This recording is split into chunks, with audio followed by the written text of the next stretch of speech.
99% des gens, c'est dans leur mental, ils préfèrent que tu leur donnes 1 500 € par mois que tu leur dises sacrifie-toi 2 ans et dans 2 ans je te donne 1 million. Ouais. Tu vois, c'est bizarre. Mais moi, je l'ai vu tout au long de mon parcours. Moi, j'ai des salariés qui touchaient 1 500. Quand tu leur dis je vais te mettre manager, tu vas prendre 1 000 € de plus. Ah non, je veux pas de responsabilité, 35 heures, ça me va, je veux rentrer chez moi à 18 h le soir. Les gens ne veulent pas. Donc, est-ce que c'est un sacrifice ou un choix? Moi, toute ma vie, j'ai fait des sacrifices. Tu vois, et limite, j'aime les sacrifices parce que ce qui me plaît dans la réussite, c'est plus la quête que la finalité. Tu vois, tu sais, dans la vie, on dit on jouit toujours d'une chose avant de l'avoir. C'est toujours comme ça. Et si tu veux, déjà, il faut être prêt à faire ce sacrifice. Ensuite, je vais te donner 2 exemples. Quelqu'un qui est en Afrique, son rêve, c'est d'arriver en France. Ouais. Parce qu'en Afrique, son salaire, c'est 200, 300 €, et en France, ça va être 2 000 €. Je parle de quelqu'un qui part de zéro. Je ne parle pas du type qui est le fils d'une grande famille, etc. En France, tu es déjà millionnaire quand tu nais. Tu as le passeport international et tu as ta carte vitale. Ce passeport te permet d'aller où tu veux à travers le monde sans demander de visa. C'est une richesse de dingue dont les gens ne se rendent pas compte.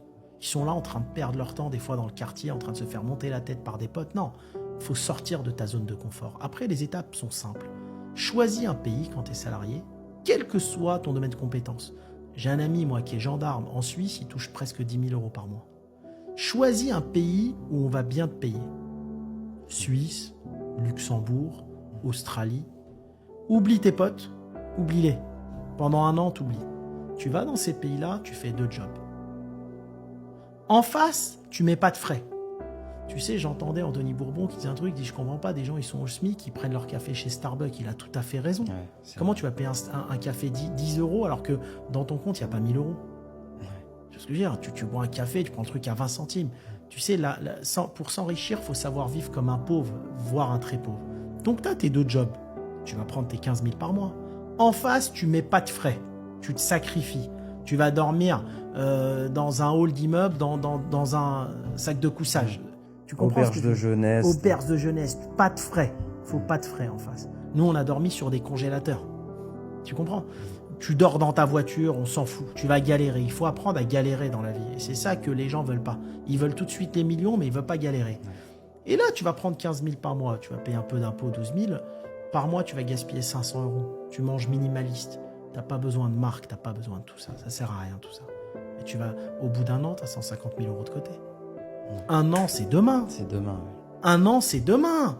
Tu as 150 000 et tu as bossé, tu as souffert. C'est ton argent. C'est de l'argent propre, c'est de l'argent honnête. Tu vas kiffer, t'apprécies.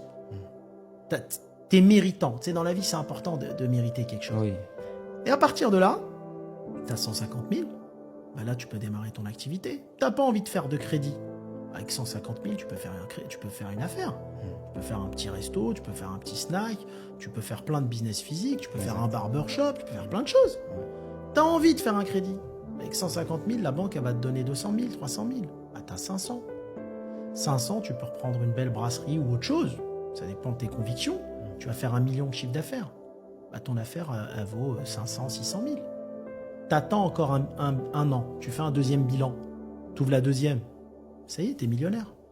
T'as les 2, t'attends que ça se rembourse un peu, t'es millionnaire si tu les vends. C'est vite fait, t'es parti de zéro, ça prend 1 an et demi. Ouais, pour devenir millionnaire. Mais c'est rapide. Mais t'as des gens, le problème, c'est que non, ils veulent le samedi, le dimanche, le vendredi soir, faut aller au cinéma, faut boire la bière entre potes. Mais non, c'est pas compris. Ouais. Je vais dire un truc. Moi, mon père, il m'a appris 2 choses dans la vie. Il m'a dit, travaille quand t'es jeune pour quand t'es vieux. Parce que quand t'es vieux, t'as plus l'énergie. Donc, c'est entre 20 et 25 ans que tout se fait. À cet âge-là, il n'y a pas le temps d'aller boire des pots avec les potes. À cet âge-là, on doit bosser et mettre de côté son apport. Parce que tu as de l'énergie. À cet âge-là, tu dois bosser 3 jobs. Il faut travailler H24. C'est des âges où tu peux dormir 4 heures par nuit, ça suffit. Ouais, ton corps, il encaisse facilement. Exactement. Et il m'a appris autre chose, il m'a dit, tu vois, il a un doctorat, il m'a dit les études, ça ne sert pas à grand-chose. Aujourd'hui, tu le vois avec les formations, tu as des gens, ils vont étudier 7-8 ans pour gagner 2005, 3000. Ça n'a pas de sens. Alors que tu en as d'autres, ils vont acheter une formation, faire du e-commerce, formation de 2 mois, ils vont les gagner 5-6 000 par mois. Ouais, ça n'a plus aucun sens, les études. Ça n'a pas de sens. Et donc, si tu veux, tu te sacrifies. Et en plus, on est revenu à un moment où les métiers manuels payent mieux. Aujourd'hui, un plombier, un électricien, il gagne largement mieux qu'un ingénieur. Bien sûr. Il se passe son compte, il prend une fourgonnette, c'est fini. Exactement. Donc, sacrifice. 1 an, 2 ans max. Après, tu as l'argent pour faire ce que tu veux.